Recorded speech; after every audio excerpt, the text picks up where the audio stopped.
accounted for in Nigeria after armed kidnappers targeted their boarding school.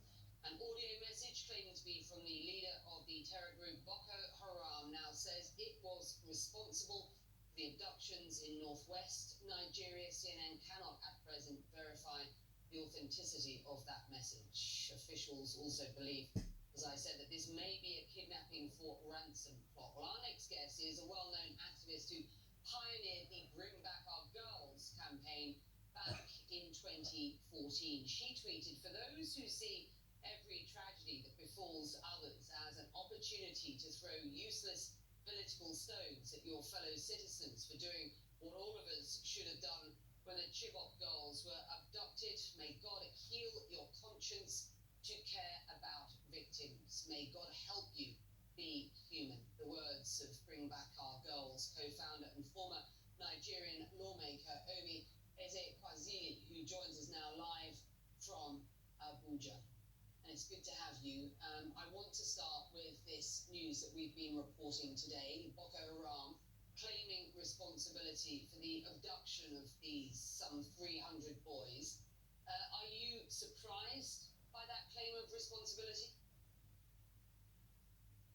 Well, what I probably would say I'm surprised about is the fact that the government was so incompetent and again repeated the failures that enabled terrorists to cut away Chibok girls in 2014, to cut away Abducted girls in 2018, and 6 years after Chibok girls were here talking about 333 young men who went to school. That's what surprises me, the depth of governance failure that would result to the world always having to read news of Nigeria in this manner. What do you understand at present to have happened to these boys? What happened on the ground? And why is Nigeria living through this nightmare once again? It's simple. If governance is not effective, if governance is made up of a ruling class that is indifferent to the sufferings of the people, you would have repetitive patterns of failure. We failed the Chibok school girls. We still have 112 of them unaccounted for. We did everything as a movement. The government couldn't report it. The only school girl outstanding from the Dachi girls that were taken some years after Chibok girls, is unaccounted for. Not even a word to the parents of these ones. And now we've added another tranche of children to children who are with terrorists. It is unforgivable, and so for me, I think that whatever it is that happened on the ground is a testimony to the fact that governance is ineffectual. How can this number of children have been taken away into the deep forest or wherever they've been taken now, with no governmental system able to pick up intelligence that the thing of such monumental proportion was happening to children? It is terrible. It is terrible. I find no words to describe how I feel.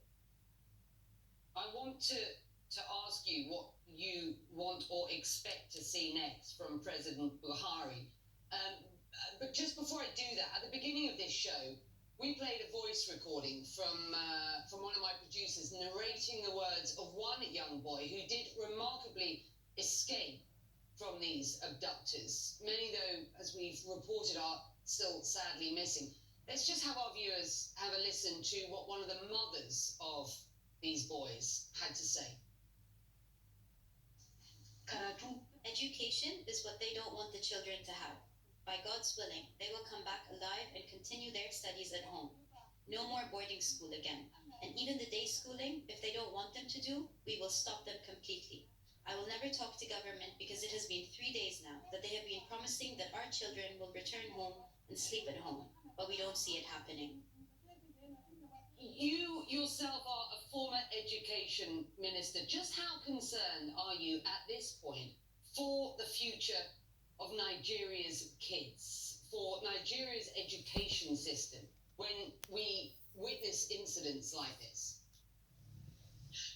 Becky, when 6 years ago I put myself on the line together with a number of other people, making daily demands for people girls, and did it for 6 years, it was because I was scared that these fellows were going to overwhelm our own civilization for knowledge with their own very, very savagery approach to life. And I didn't want that to be our story.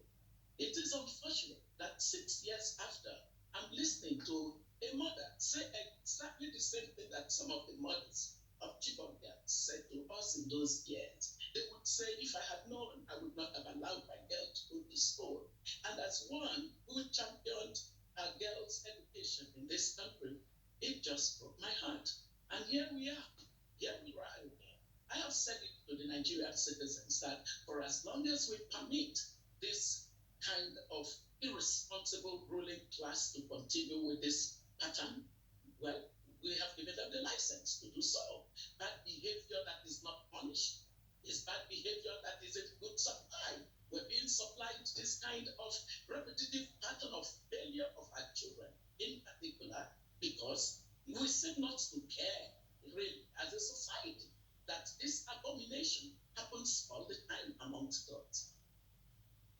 You tweeted directly to citizens of Nigeria earlier on, saying, and I quote you here, "Citizens, do yourself a favor for once." And you said, "Stop calling terrorists bandits. If there are any bandits at all, they are the irresponsible ruling class that has failed to govern this country effectively. You can call those ones bandits." It seems like President Buhari is no longer in any kind of control in large parts of the country, and of course has been under pressure since the end SARS protests, which we have reported on here on this show extensively. So this is a very simple question at this point. What do you want to see President Buhari do now? Actually, I have asked that we as citizens should demand for an independent medical evaluation of our president. I don't think that President Buhari is in a fit right now to govern the country. It is very obvious that he cannot govern the country. So this country is right now ungoverned. The second demand that I have is that we were here in October when the United States came into our territory to rescue one citizen of the United States that was abducted by terror. The United States can do well to please 333 school children, definitely worth saving. They should do everything possible to help us recover these school children, just like they recover their own citizens. Let me be quite clear. You turned down Mr. Buhari's offer to be his running mate as vice president. Why did you do that? And do you regret that, given that you might have had more opportunity to get things done on the ground should you have been his vice president? Well, no, God forbid that I should have accepted. I don't do jobs. I do assignments in life. I didn't think that I was assigned to that responsibility and not with the individual in question. So no way do I regret it for a second.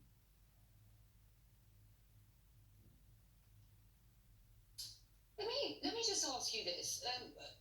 Do you believe Nigerians are tired of the insecurity, tired of the kidnappings, tired of protesting to end SARS, for example, tired of what they are seeing happening across their country?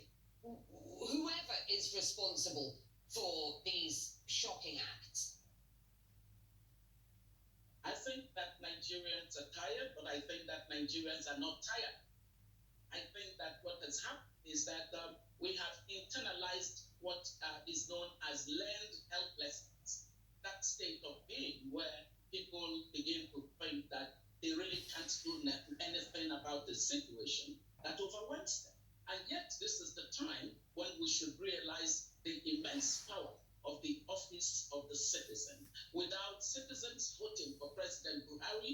his time in legislative office and executive offices across the country, they would not get the legitimacy to governance. Now that we see a complete failure of that governance, it is time for citizens to demand for a new social contract. And that includes asking for this independent evaluation of the president, who right now I do not consider to be mentally or physically fit to make the right call, the right kinds of decision, especially where lives are involved.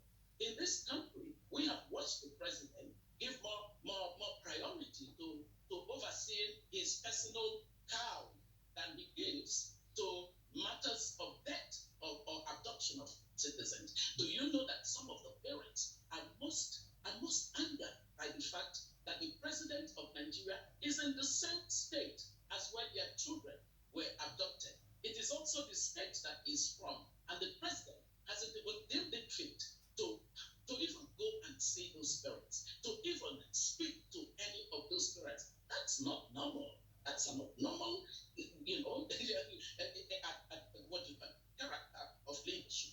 This is not even leadership. This is a total absence of humanity. And we can't have a situation. Let me ask you this. Where this is our leader. Let me ask you this very briefly. What hope do you have that these boys will be returned, will be found? Oh, I am such a congenital optimist. It doesn't matter what level of pains we have had to endure in this country. I have never stopped believing that there is a better tomorrow. I believe that these young ones will be rescued. I just don't want to stay at the level of hope. I am making a very fervent call to the United States. This is something that just happened in October. Surely they can activate the same machinery on behalf of these young children. These are citizens of the world. If their own country has failed them, the rest of the world must not fail them. And I believe that the responsibility of the world kicks in when national sovereignty is in question as regards the safety and the security of citizens. With that, we'll leave it there. We thank you, though, very much indeed for your time. Apologies for the technical glitches at the top of this, but it's very, very valuable to have your thoughts and your analysis on what is going on at present. Thank you. Thank you.